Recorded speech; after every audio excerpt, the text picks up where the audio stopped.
여러분 안녕하십니까? 네, 그 장로님이 기도를 너무 짧게 간단하게 해주셔갖고 제가 설교를 충분히 하라고 시간을 주신 것 같습니다.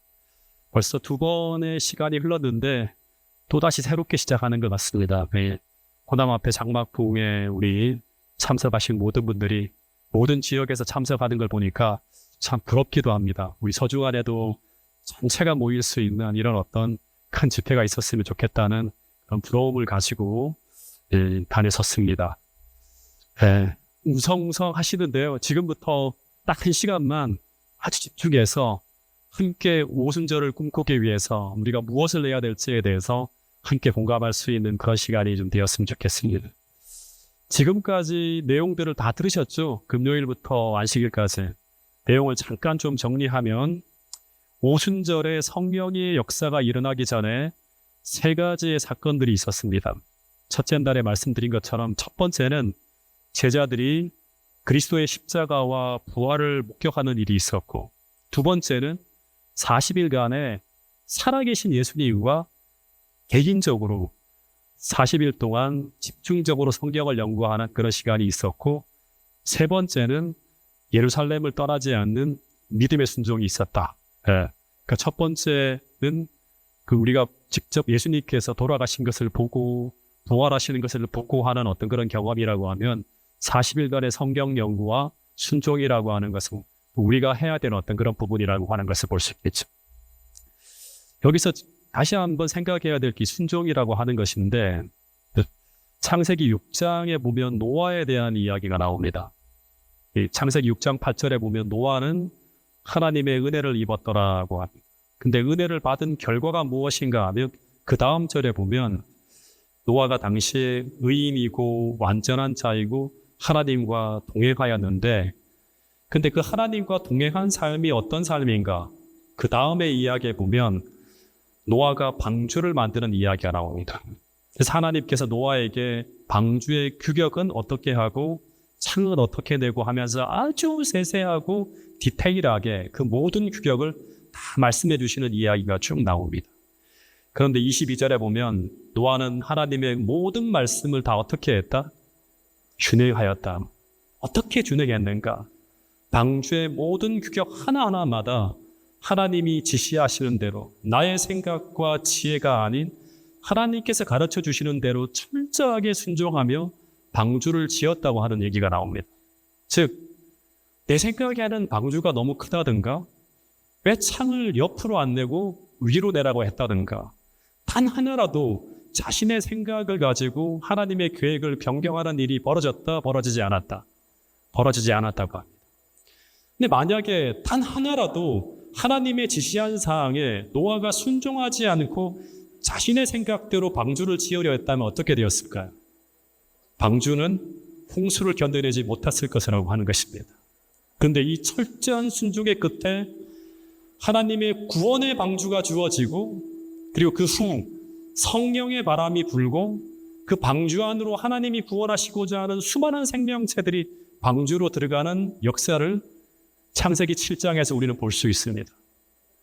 근데 여러분, 오늘 우리는 동일하게 이 마지막 시대에 하나님의 남은 교회이고 하나님의 구원의 방주를 짓고 있는 사람들이 바로 오늘 여러분과 저라고 하는 사실을 기억할 수 있게 되기를 간절히 바라겠습니다. 다시 말해서 하나님은 이 어두운 시대에 하나님께서 찾으시는 백성들을 구원하기 위한 구원의 방주를 짓기 위한 그 일에 동력하도록 오늘 여러분과 저를 부르고 계신다고 하는 사실을 기억할 수 있게 되기를 간절히 바랍니다. 여러분, 그 구원의 방주의 재료가 무엇인가? 바로 여러분 한 사람 한 사람이라고 하는 사실입니다. 그래서 오늘 우리가 하나님께서 바라시고 원하시는 그 설계도로 만들어진 재료들이 되어진다면, 그 구원의 방주가 하나님의 설계도대로 완성되어진다고 하면, 그러면 노아 시대 그 성령의 바람으로 수많은 동물들과 생명체들이 구원의 방주 안으로 몰려왔듯이 동일하게 늦은 비 성령이 부어지고 수많은 영혼들이 구원의 방주 안으로 들어오는 놀라운 역사가 펼쳐질 것이라고 성경은 예언하고 있습니다. 작년에 저희 교회에서 한 분이 침례를 받았는데요. 이분의 나이가 60대인데 연세대학교 공과대학을 졸업하신 분이고 현재도 아주 성공한 사업가로 사업을 하고 계시는 분이세요. 근데 이분이 교회로 들어오기까지 어떤 일이 벌어졌는지를 생각하면서 제가 참 많은 생각을 하게 되었습니다. 이분은 정말 어린 시절부터 이조일 교회에서 진짜 신실하게 신앙생활을 해오던 분입니다. 혹시 여기도 그분을 아는 분이 계실지 모르겠습니다. 이분이 침례를 받을 때 얼마나 많은 분들이 전화를 해주셨는지 몰라요. 근데 이분이 10년 전쯤에 다니던 교회에서 아주 크게 실망하면서 교회 생활을 멈춥니다. 근데 이분은 교회 생활을 멈췄지만 신앙은 멈추지 않고 끊임없이 진리를 찾고 있었어요. 그러다가 코로나 시절에 이 재림교회 목사님들의 말씀을 접하게 되는데 김대성 목사님의 말씀이나 김명호 목사님의 말씀들을 들으면서 재림교회 진리에 대해서 마음이 열리게 됩니다. 근데 이 재림교회 진리에 대한 명쾌함에 크게 감동도 받았지만 제가 더 주목하는 것은 뭔가 하면 이분들에게 그 명쾌한 말씀을 전해주신 분들이에요. 그분들이 누구인가 하면 나중에 제가 이분들하고 이야기를 들으면 알게 됐는데 이 충주에 있는 목회자도 있지 않은 마련교회라고 하는 교회 성도님들이었어요. 근데 이분들이 오랜 기간 몇십 년 동안이에요. 정말 신실하게 이분들을 섬겨주셨고 너무나 헌신적이고 진실한 사랑으로 이분들에게 재림교회 기별을 전해주면서 또 시조와 가정과 건강 또 농사를 지으면 쌀도 보내주시고 하면서 온갖 사랑으로 진실하게 이분들을 섬겨주셨다고 하는 것을 제가 나중에 듣게 되었습니다. 그 결과 이분들이 이 마련교회 성도님들이 보내준 그 재림교회 목사님들의 말씀을 접하게 됩니다. 그러다가 이분들이 이제 그 마련교회 한 장로님, 아주 신실한 장로님의 권유로 한 스텝을 더 나가게 되는데 그게 바로 뭔가 하면 이분들이 작년에 이 보은 다니엘 빌리지 집회에 참석하게 됩니다. 당시 거기서 강사로 오재호 목사님의 말씀을 듣게 되는데 근데 그곳에서 좋은 말씀을 듣는 것도 큰 감동이었지만 이분들이 더 큰 감동을 받은 것은 뭔가 하면 그 보은 다니엘 빌리지에서 요양원을 하시면서 진실하게 봉사하시는 그 김철우 원장님과 김영숙 부원장님을 만나게 되는데 이분들이 그 두 네 분에게 아주 크게 감동을 받게 됩니다. 야, 진짜 세상에 이런 분도 있구나 하는 그런 생각을 하게 되었다고 합니다. 그리고 난 후에 그 보은 다니엘 빌리지 부원장님이신 김영숙 집사님의 소개로 작년에 저를 만나게 됩니다. 그리고 몇 달 동안 공부를 하게 되는데 저와 공부를 하는 것보다 더 중요한 것은 무엇인가 하면 태능교회에서 이분들이 공부하며 출석하는 몇 달 동안 침례를 받기 전까지 이분들을 정말 신실하게 섬긴 또 장로님 가족들이 있다고 하는 것이 매 공부할 때마다 집에서 음식을 대접하고 장소를 제공하고 정말 함께 기도하며 섬긴 결과 그 두 네 분이 작년에 침례를 받게 되는데 이때 이분들이 침례를 받을 때 얼마나 많이 우는지 몰라요. 근데 이 두 분만이 아니라 그분의 딸도 침례를 받았고 몇 달 후에는 그 아버지를 정말 아버지의 신앙만큼은 진실하게 존경하며 따르던 싱가포르에 사는 둘째 아들까지 줌으로 공부하고 결국 침례 날에 맞추어서 귀국해서 큰아들을 제외한 모든 식구들이 다 침례를 받게 됩니다. 근데 이분들이 침례를 받은 후 어떻게 신앙생활을 하는가? 진짜 중요합니다. 이분들은 침례를 받자마자 기존 신자들보다 더한 열정으로 교회를 섬기는 것은 물론이고 어떻게든 이 진리를 전하기 위해 끊임없이 노력을 합니다. 이분이 회사의 회의실을 오픈해서 자신의 사촌과 친구들 다 불러드립니다. 6명을. 그리고 우리 교회 장로님 4분을 모시고 매 일요일 저녁 6시부터 밤 9시까지 성경을 공부하면서 전도를 합니다. 이분은 회사에 출근해서도 오전 시간 거의 대부분을 이 회사 경영을 위해 기도로 보내시는 분이라고 합니다. 더하여 그 아들도 어떤 아들인가 하면 싱가포르에서 신실하게 신앙생활하면서 싱가포르에 재림교회를 세우는 한인 재림교회를 세우는 꿈을 가지고 저와 함께 줌으로 공부를 계속하고 있습니다. 근데 이분들을 보면서 또다시 생각하게 되는 것은 무엇인가 하면 재림교회는 원래 베드로와 고넬료의 만남처럼 이렇게 재림교회 밖에서 진리를 찾고 있는 준비된 영혼들이 정말 진리대로 살아가는 신실한 남은 무리의 삶을 보고 끊임없이 넘어오는 일들이 계속 벌어지고 있는 그런 선교가 일어나는 교회가 원래 하나님께서 원래 세우고자 하는 이 재림교회라고 하는 것이 이 바로 남은 교회라고 하는 것입니다. 여러분 그래서 오늘 우리가 해야 될 정말 중요한 일은 무엇인가 하면 원래 우리가 하늘로부터 부여받은 재림신앙을 회복하고 사명을 회복하고 정말 뜨겁게 교회가 하나님의 사랑으로 불타오르고 성령의 불이 교회마다 불붙는 것입니다. 그렇게만 되어진다면 하나님은 노아의 방주가 준비되어졌을 때 성령의 바람으로 수많은 생명체를 방주 안으로 보냈듯이 이 진리를 찾는 준비된 신실한 문의들을 교회로 보내주신다고 하는 사실을 믿게 되기를 간절히 바라겠습니다. 여러분, 그래서 우리는 바벨론에서 나오라고 하는 큰 소리로 외치기를 위해 먼저 준비된 구원의 방주가 필요함을 꼭 기억하시고, 그 일을 위해 혼합 앞에 온 교회가 연합하여 성령으로 불타오르는 그런 교회를 세울 수 있는 놀라운 역사가 이번 교회에 꼭 펼쳐질 수 있게 되기를 간절히 바라겠습니다. 다시 사도행전으로 돌아가서 오늘은 이제 그 다음 예수님의 승천 후에 벌어진 일을 좀 소개하도록 하겠습니다.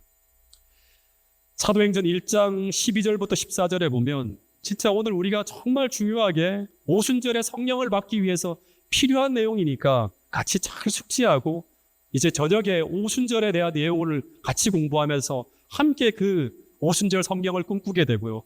내일 오전에는 이제 하늘을 향하여 나가는 재림 준비를 위해 필요한 성경을 우리가 기다리는 마음으로 또 마지막 강의를 좀 같이 나누도록 하겠습니다. 사도행전 1장 12절부터 이 15절까지의 내용에 보면 예수님은 감담원이라고 하는 산으로 가서 승천을 하셨습니다. 근데 그곳에서 주님이 승천하시는 것을 지켜본 후에 제자들은 이제 예루살렘 시내에 있는 한 다락방으로 들어갑니다. 근데 이 다락방은 마가복음 14장 15절 16절에 보면 예수님이 최후의 만찬을 위해 이제 준비했던 방인데, 이 다락방은 큰 다락방이라고 적혀 있습니다. 큰 다락방. 누가복음 22장 12절에도 보면 다 이 다락방을 어떻게 적었는가 하면 큰 다락방이라고 합니다. 이 다락방은 오늘 우리가 생각하는 그런 다락이 아니라 옥상에 지붕이 올려진 대연회장이라든가 식당으로 사용하지는 대형 공간입니다. 근데 그 대형 다락방에 120명이나 되는 많은 사람들이 모였습니다. 근데 사도행전 1장 13절 14절에 보면 이 다락에 모여있는 사람들이 어떤 사람인지 나오는데, 120명 중에는 베드로, 요한, 야고보 등 11명의 제자들과 예수의 어머니 마리아와 예수의 형제들이 모여있고, 그 외에 이름이 기록되어져 있지 않은 한 100여 명의 사람들이 쭉 모여 있었다고 합니다. 근데 이 우여곡절 끝에 이 마가 요한의 다락방에 모여 있는 이 120명의 사람들이 바로 주님께서 이 땅에서 3년 반의 사역의 끝에 주님께서 세우신 최초의 교회입니다. 즉, 이 120명의 사람은 주님을 따르는 수많은 군중 속에서 흔들림 속에서 떨어져가는 그 과정 속에서도 끝까지 순종하여 그들이 있어야 할 그 자리에 끝까지 머물고 있는 성경적 나무물이라고 할 수 있겠죠. 그런데 이들을 통해서 최초의 교회가 탄생합니다. 근데 이 120명의 무리가 다락방에 모여서 한 일이 무엇인가? 사도행전 1장 14절에 보면, 이건 좀 지나가겠습니다. 이들이 마음을 같이하여 기도하였다고 합니다. 마음을 같이하여. 이 한 문장 속에는 많은 의미가 포함되어져 있습니다. 한번 생각해 보면 43일 전, 이때로부터 43일 전입니다. 똑같이 이 장소에 제자들이 모인 적이 있습니다. 근데 누가복음 22장 24절에 보면 그들은 이 다락에 모여서 무엇을 했는가 하면 누가 큰가 하여 다툼이 일어났다고 합니다. 43일이 지나가는 동안 그 사이에 어떤 일이 있었을까요?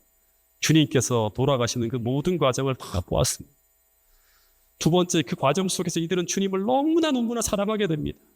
그리고 주님을 슬프시게 한 자신의 모습을 하나하나 헤아리며 정말 깊고 깊은 회개를 했다고 하는 것입니다. 여러분, 한번 생각해 보세요. 십자가 사건이 있기 바로 직전에 서로 누가 높은가로 다투던 그들이 그 다투던 장소로 다시 들어갔을 때 그들의 마음에는 어떤 일이 일어났을까요? 너무나 마음이 아팠을까요? 아마 모든 제자들의 마음은 이런 마음이 아니었을까 하는 생각이 듭니다. 고린도후서 7장 11절부터 있는 말씀인데요. 같이 한번 읽어보겠습니다. 시작.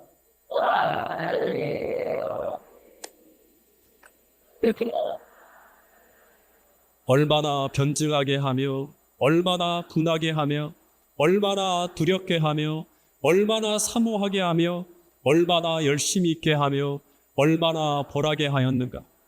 너희가 그 일에 대하여 일체 너희 자신의 깨끗함을 나타내야 돼요.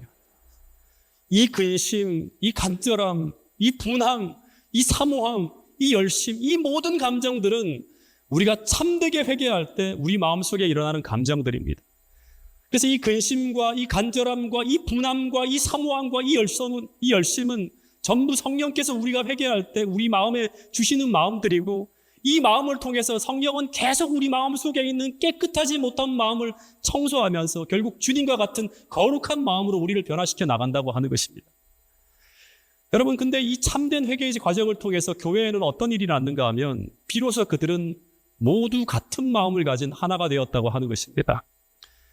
그래서 여러분, 교회는 그리스도 중심으로 연합되어져 있는 무리인데, 근데 그 연합의 과정에는 반드시 무엇이 있는가 하면 그냥 연합은 일어날 수가 없어요. 아무리 잘해보자 해도 안 됩니다.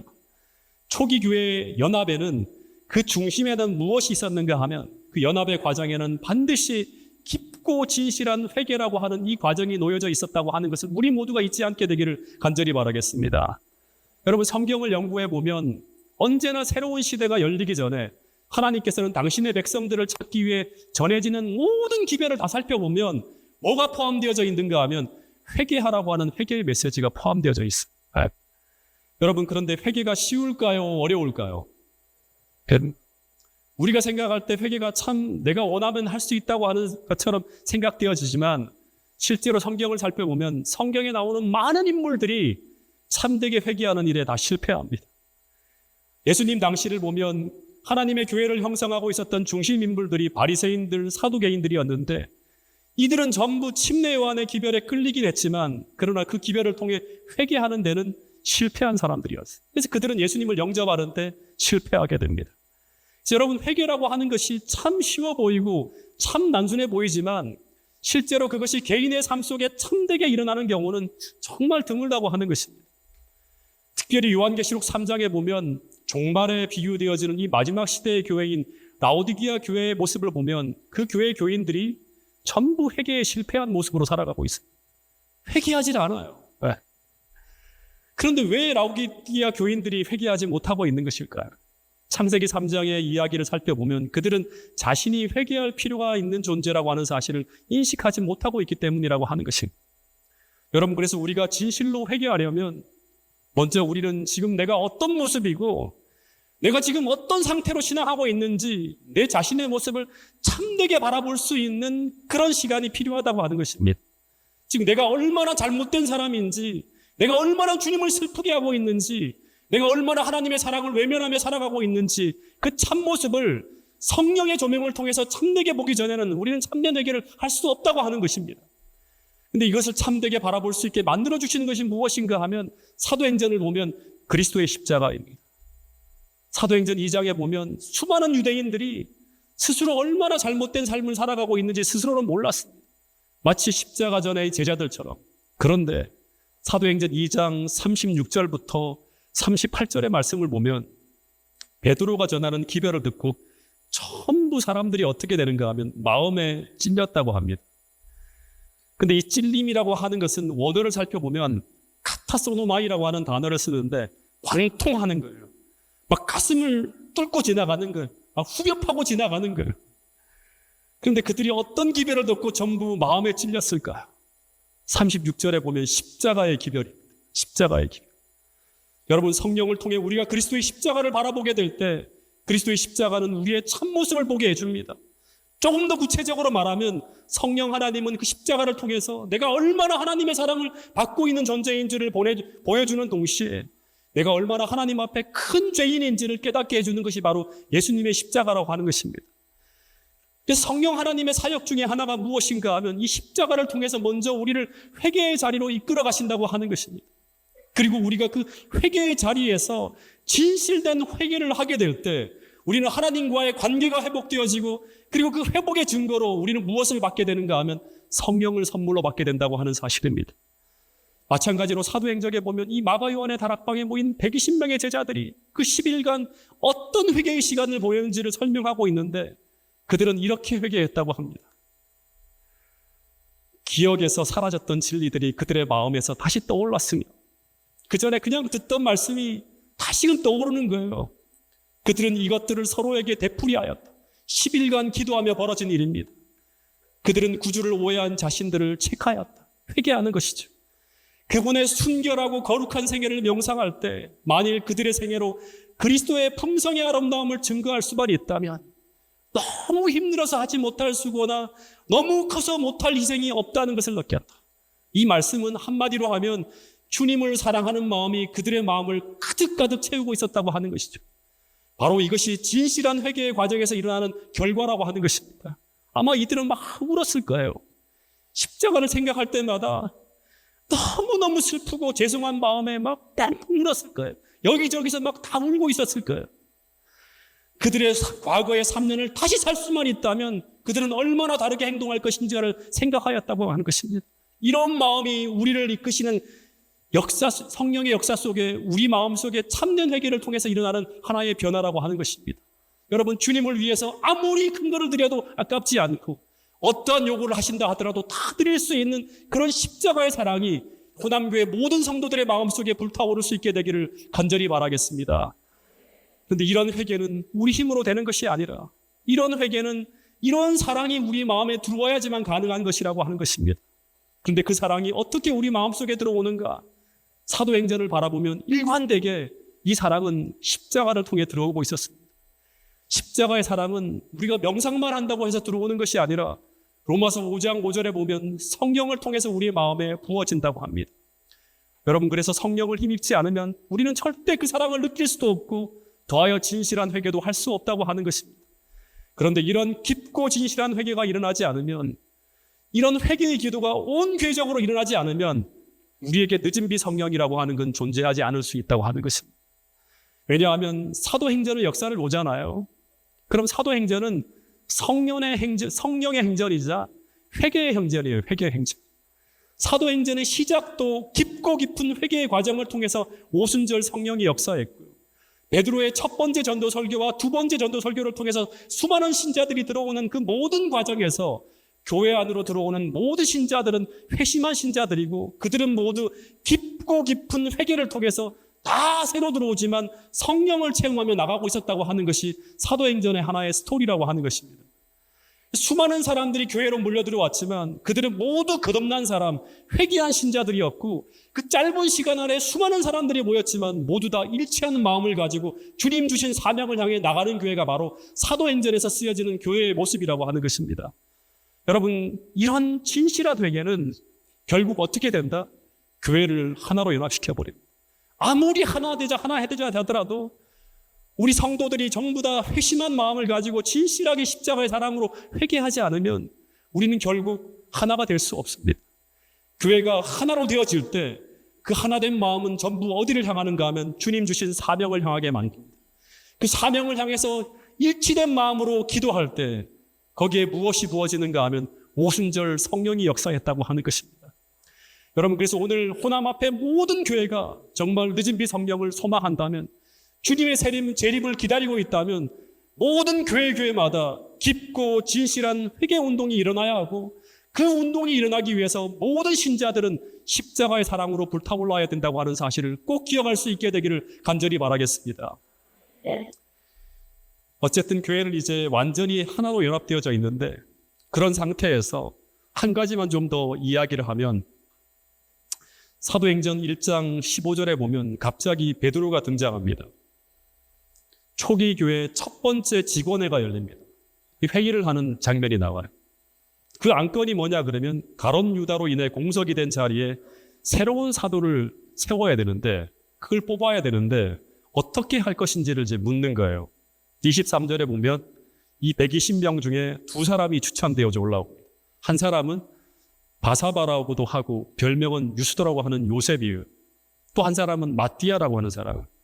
이 두 사람은 120명의 교회에서 그냥 지도자가 아니라 최고 지도자로 뽑히는 것이기 때문에 결코 작은 일이 아니에요. 진짜 중요한 일이었어요. 두 사람을 추천한 사람들은 여기 기록에는 나오지 않지만 그 사람을 선호하고 지지하는 사람들이었을 거예요. 그러면서 자신들이 지지하는 사람이 사도가 되기를 바랐을 수도 있을 겁니다. 근데 바로 투표하지 않고 모든 사람들이 이 두 사람을 놓고 다 기도하기 시작합니다. 근데 이 기도는 정말 단순하면서도 진실된 짧은 기도였습니다.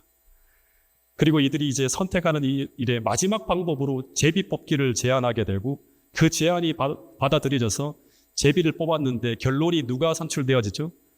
마띠아가 선출되었습니다. 이 마띠아가 선출되어진 이후에 이 120명의 무리 가운데 무슨 분란이나 다툼이 벌어졌다고 하는 기록이 전혀 존재하지 않습니다. 근데 만약 이 회의가 십자가 전에 벌어졌다면 어떤 일이 벌어졌을까?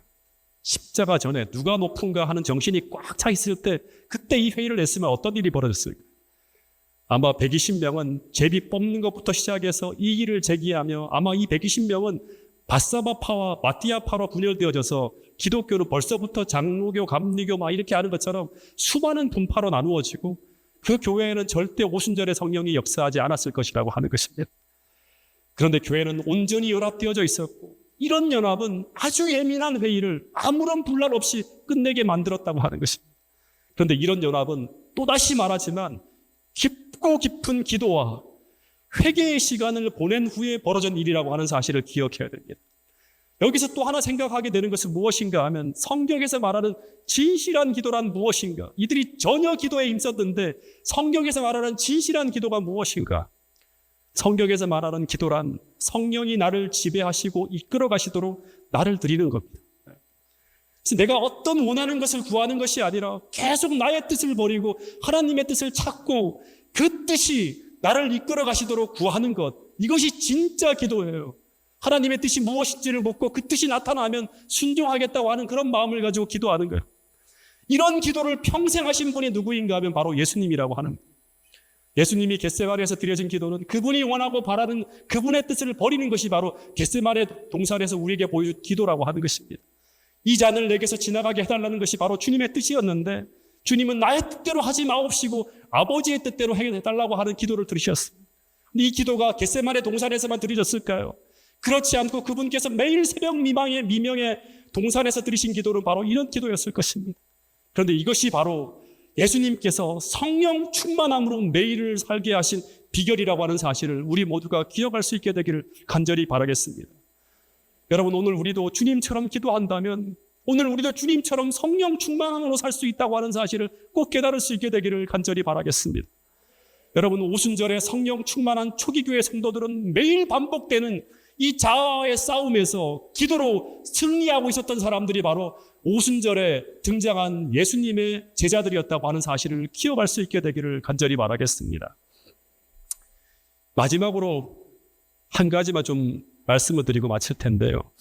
제가 동작 중앙교회에 있을 때 경험한 것인데요. 저는 역사의 흐름을 바꾸는 작은 교회였지만 아주 감동적인 직원의 한 사건을 좀 여러분들에게 말씀을 좀 드릴까 합니다. 이 직원회의를 저는 지금도 잊지 못합니다.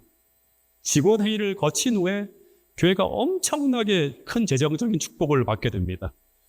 교회가 아직 넉넉하지 못할 때 교회가 아주 활발하게 돌아가고 있었는데 신형 차량을 어떻게 교회가 구하게 되어서 그때 기존에 있는 차량을 어떻게 할 것인가를 놓고 고민하며 직원회의를 했습니다. 당시 우리가 타고 있던 중고차를 중고시장에 팔면 한 400만 원 정도를 받을 수 있다고 하는 걸 제가 알게 되었습니다. 근데 이 400만 원이라고 하는 비용은요, 당시 동작중앙교회의 재정으로 보았을 때 어마어마하게 큰 비용이었어요. 왜냐하면 당시 교회 운영 자금이 한 500만 원 이하로 계속 유지되고 있는 그런 상태였습니다. 그리고 당시 이 구형 교회차는 우리가 새롭게 차가 생길 줄을 모르고요. 그냥 차를 오래 탈 생각으로 정비업체에 맡겨서 대대적으로 수리를 다 했어요.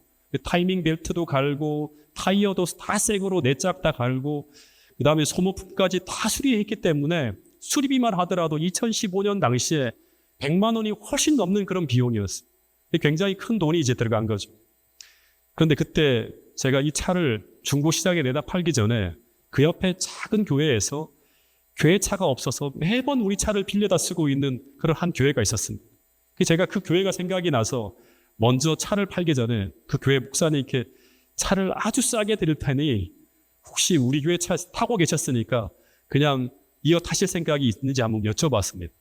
그랬더니 목사님께서 너무나 행복해 하시면서 그 차 우리 교회에 꼭 필요하다고 하는 거예요. 얼마냐고 묻는 거예요. 400만 원만 주시면 그냥 바로 넘겨드리겠습니다. 그랬더니 그걸 마련할 수 있는지 한번 물어보겠다고 하면서 목사님께서 교회에 돈이 없어서 고민인데 안식일 날 회의를 하고 난 후에 말씀을 드리겠다고 해서 안식일까지 기다렸습니다. 그래서 안식일 날 저희 교회도 직원회를 하고 있었고 동시에 그 교회도 직원회를 하였습니다. 직원회를 하면서 직원회 도중에 제가 다시 그 목사님께 전화를 걸어서 물었습니다. 목사님, 교회 차 어떻게 하실 건가요? 지금 결정해 주셔야 되는데요. 그러면서 얼마 정도를 돈이 없대요. 얼마 정도를 주실 수 있습니까? 물었더니 그 교회가 직원회의를 하는데 100만 원도 어려운 상황이라고 하는 거예요. 그래서 교회 차를 구매할 의사가 없구나 생각을 했어요. 그럼 목사님, 그러면 이 차를 그럼 딴 데 팔아도 되겠습니까? 했더니 목사님이 하시는 말씀이, 그런데도 그 차가 필요해서 그냥 하나님께 그 차를 달라고 계속 기도하고 있다고 말씀하시는 거예요. 그 말을 들으니까 기가 막힌 거예요. 즉 이 말은 그 차를 누군가가 기능해 주거나 아니면 그냥 달라고 하는 거예요. 그렇다고 당시 이 동작 중앙교회도 그냥 차를 드릴 입장이 아니었어요. 교회 재정이 500만 원 이하로 왔다 갔다 하는데 무상으로 차를 넘기기 쉬운 일이 아니었어요. 거기다가 당장 우리는 전 교인이 모이는 여름 캠프를 그 다음 달에 산정호수에서 수영장 딸린 큰 숙박시설을 통째로 다 빌리면서 굉장히 큰 재정을 투자해서 그 여름 캠프를 준비하고 있었습니다. 거기다가 더 큰 문제는 그 구형차 수리하는 수리비가 굉장히 크게 들어가고 있었고 새 차 등록비까지 들어가는 상황이라서 어떻게 보면 이 차를 팔아서 재정적으로 보태지 않으면 상당히 재정적으로 어려워질 수 있는 그런 상황이었어요. 그래서 이 목사님의 얘기를 목사님 죄송하지만 우리도 어렵습니다 하고 하는 것이 상식이고 이게 세상의 경제학입니다. 근데 제가 당시 이 상황을 잘 판단해야겠다는 생각이 들었어요. 기도한 후에 직원들에게 가서 한번 이런 도전을 한번 해보자고 제안을 했습니다. 어떻게 보면 지금이 하나님께서 우리가 큰 축복을 받을 수 있는 기회다. 당장은 큰 재정이 나가겠지만 하나님의 축복을 크게 받을 수 있는 기회다. 왜냐하면 그 교회를 돕는 거니까. 더하여 우리가 그동안 배워왔던 성경의 가르침을 한번 적용해서 한번 우리가 믿는 하나님의 선하심을 경험할 수 있는 기회로 삼고 한번 도전해보자. 이런 얘기를 했어요. 그래서 직원들에게 그 차를 무상으로 교회에 한번 넘겨드리자. 이걸 제안을 했습니다. 왜냐하면 그 교회도 동작중앙교회도 우리 교회지만 그 교회도 우리 교회 아니냐. 근데 이런저런 얘기가 나오는데 대부분 현실적인 얘기를 막 하시는 거예요. 집사님들 뭐 이런 분들이. 그때 제가 이런 말을 했습니다. 만약 이 차를 무상으로 넘겨드려서 교회가 크게 어려워지거나 크게 약해지거나 심지어 교회가 망한다면 그렇다면 우리는 이 교회를 다닐 필요가 없다. 왜냐하면 하나님의 약속이 거짓말인 것이 증명되는 것이 아니냐. 그런 존재하지 않는 하나님을 믿으면서 뭐로 교회를 다니냐고. 그런 얘기를 하면서 우리 한번 이 약속을 체험하기 위해서 한번 하나님의 경제학 법칙을 한번 시험해보자. 그런 제안을 했습니다. 근데 너무나 감사하게도 모두가 알았습니다. 한번 도전해보자 하면 다 동의를 한 거예요. 두 번째 결의할 내용이 뭐냐 그러면 그 교회에 한 푼도 받지 않고 무상으로 차를 넘기는 것을 결정했는데 수리 중에 있는 타이어와 뭐 교체비, 타이밍 벨트를 바꾸는 거 100만 원이 넘는 걸 이거 어떻게 할 것인지 그건 교회에서 알아서 하게라고 할 것인지를 이제 묻는데 교인들이 일사천리로 하나님의 축복을 경험하고자 하는데 거기까지 나오는 모든 비용을 우리가 다 해결해 드려야지만 진짜 하나님의 약속하신 축복을 경험할 수 있지 않겠나 해서 너무나 감사한 마음으로 다 그 결정에 연합했어요. 그래서 차를 넘겨주고 수리비까지 다 우리가 해서 한 다음에 그걸 넘겼어요. 여러분 근데 이쯤 되니까 어떤 말까지 나오는가 하면 어떤 분이 목사님 이의 있습니다 하면서 아예 우리가 구형차를 타고 새로 나온 신차를 그 교회에 넘겨드리는 게 어떻겠습니까 하는 그런 말까지 하는 거예요. 성령을 받은 거예요 그분이. 만약 그렇게까지 했다면 진짜 더 큰 축복을 받았겠지만 거기까지는 믿음이 없어서 그냥 차를 깨끗하게 수리해서 넘겨드리자는 쪽으로 결정을 했어요. 그래서 진짜 어렵겠지만 그런 결정을 하고 난 이후에 그 다음에 어떤 결과가 벌어졌는가. 당시 동작중앙교회 모든 교인들은 이후 역사가 어떻게 벌어질지를 주목해 보았어요. 왜냐하면 재정을 다 넣었으니까 거기다. 먼저 도움을 받은 그 작은 교회가 차를 타고 선교적으로 막 다니면서 동력을 얻어서 분위기가 쇄신하면서 침례자가 나기 시작했고요. 교인들과 함께 방문하고 야유회를 가고 하면서 큰 유익을 얻어서 3대 성장을 이루어서 좋은 결과를 보게 되면서 그 연말에 너무너무 감사해서 감사의 떡을 사들고 교회를 방문해 주셨습니다. 저희 교회를 이렇게 주셨어요. 너무나 저희들이 기뻤어요. 그것만 하더라도 보람되고 좋은 일을 했다는 생각이 들었어요. 더하여 동작중앙교회를 그 차를 넘긴 후에 어떤 일이 벌어졌나요? 장막부흥회로 엄청난 재정을 사용했지만 그러나 그 자동차를 수리하고 무상으로 넘김으로 500만 원의 손해를 본 것이 아니라 상상할 수 없는 물질적인 축복을 받게 됩니다.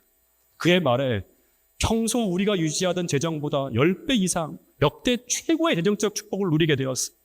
그런데 이 모든 이유를 우리는 절대 우연으로 돌리지 않았습니다. 왜냐하면 그 약속이 성경에 있었기 때문이라고 하는 거예요.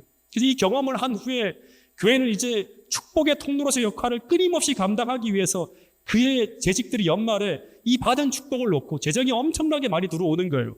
기도하며 고민하기 시작합니다. 왜냐하면 하나님은 또다시 이 교회를 시험하실 것을 알고 있었기 때문에.